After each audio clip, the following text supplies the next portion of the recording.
Hello world, welcome to Monday Media Review here on Two Guys on the Couch. I am George. And I'm Joe. We're here to wade through the bullshit to give you our opinions on upcoming movies and video games. Today we're going to cover actually a multitude of different things today because so much stuff came out and we want to talk about it. Yeah. To start, we're just going to give a small rundown on our opinions on the losers. It's based on a comic book from DC/Vertigo. I personally have not read the comic book. I've flipped through it. I've seen, panels here and there.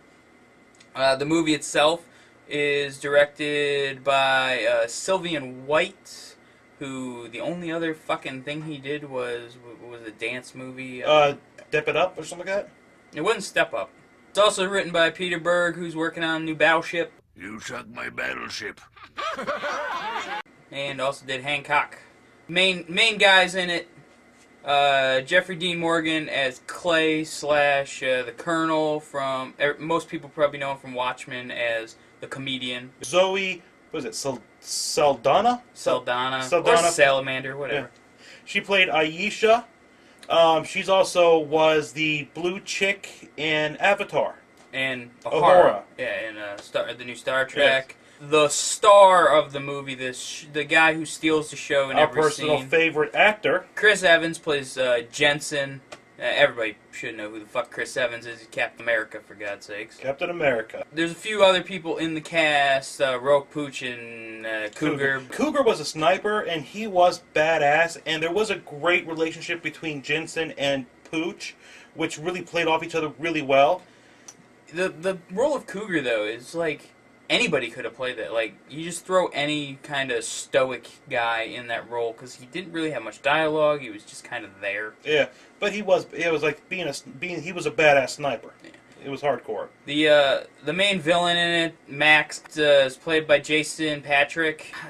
He just came off as a cookie cutter bad guy. I was disappointed with him. He reminded me a lot. His role in this movie, or the way he played it, the character, hamming it up, reminded me a lot of Punisher Warzone.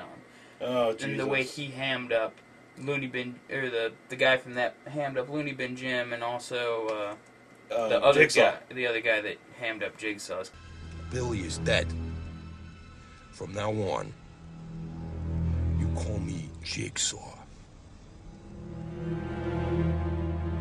It's like the guy did things just as like, I'm evil, so I'll shoot this person because I can. Evil, actually. It felt like it should have been fucking rated R, though, didn't it? It should have been. I wish it would have been because they could have gone farther with it. It just felt held back. It felt like the way Die Hard felt. Yeah, well, Anthrax! Anthrax, Mitch! I think it's going to do well this weekend, which is surprising to me because I didn't expect it to be that well. But the theater we went to see it in, we went on a Friday morning because we always catch the morning shows. And there was surprisingly a lot of people in the theater. Yeah, usually not that many people, but the theater was almost packed. Maybe about 20 more people could have fit in there. I'd give it. What would you say? I'd say 3 out of 5 Rush albums. Yeah, it's definitely 3 out of 5 Rush. Possibly 3.5. It could have been a lot better. It felt held back. Because of the comedy, Chris Evans, I'm going to throw another half on there. So I'm going to go 3.5 Rush albums. But yeah, he definitely is the shining star of this movie. Every scene he's in, he steals the show.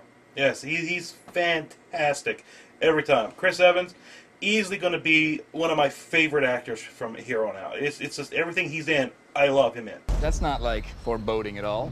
All right, now on to our main review. What we promised last week, the good, the bad, the weird. This is a South Korean film from South Korean filmmaker Ji-woo Kim.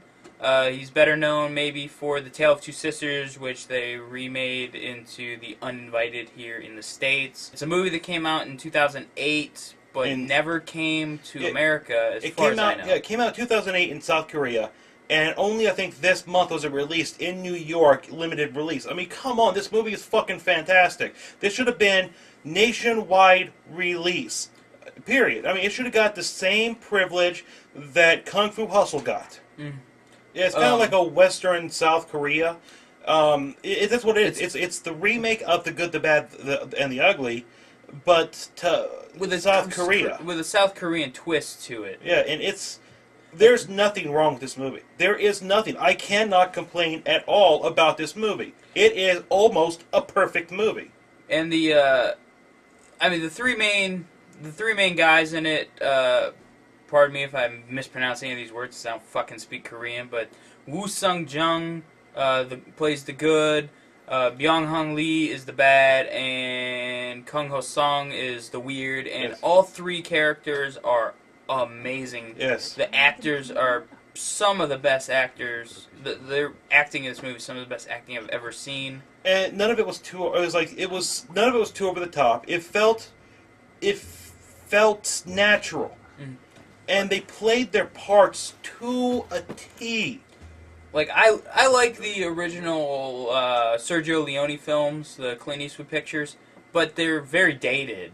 I mean, they're slow-moving westerns. Most westerns are very slow-moving, especially the spaghetti western genre. Those movies are like fucking 4 hours long and shit. Like the fist or the Dollar Trilogy or whatever, and then I guess that's part of the Dollar Trilogy. I don't know how that works, but they're all kind of the same movie. But those movies take forever. But this one, it was a 2-hour movie, and it was paced perfectly.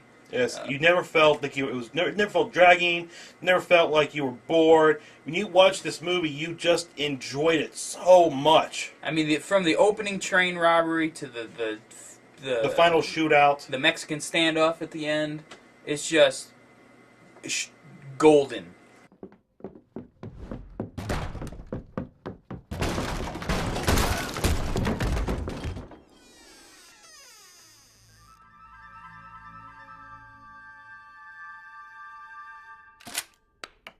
It's like I wish I could have seen this in theaters. I would have paid full price.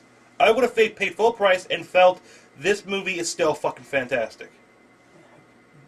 I mean, it's about these. The whole movie is all about this fucking treasure map that the weird gets in the very beginning on the train, which was actually being hunted by the bad, and the good was hunting the bad.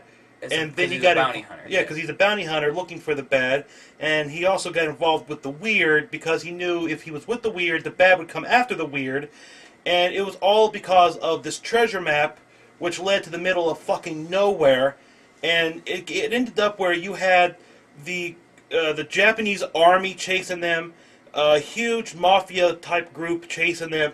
There's just one scene, fucking love this scene, where you have the weird on a motorcycle being chased by pretty much two armies, and one army's bombarding them with shells. It's like, holy shit. It's fucking fantastic.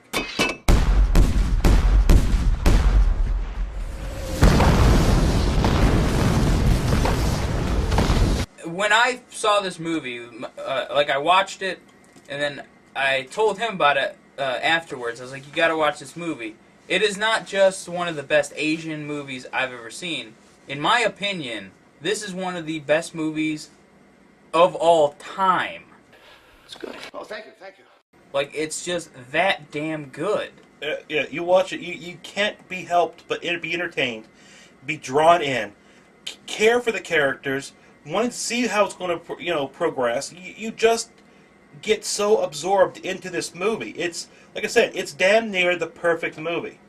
And that's why, I'm going to give this as one of the few times I would ever give it, 5 treasure maps out of 5, just because it's a perfect movie. Yeah, 5 treasure maps out of 5. Because this movie, you pretty much have to get a treasure map to find this movie. It's a treasure. And I wish to God it would come here to theaters. I wish it would. But it's not going to, which is retarded.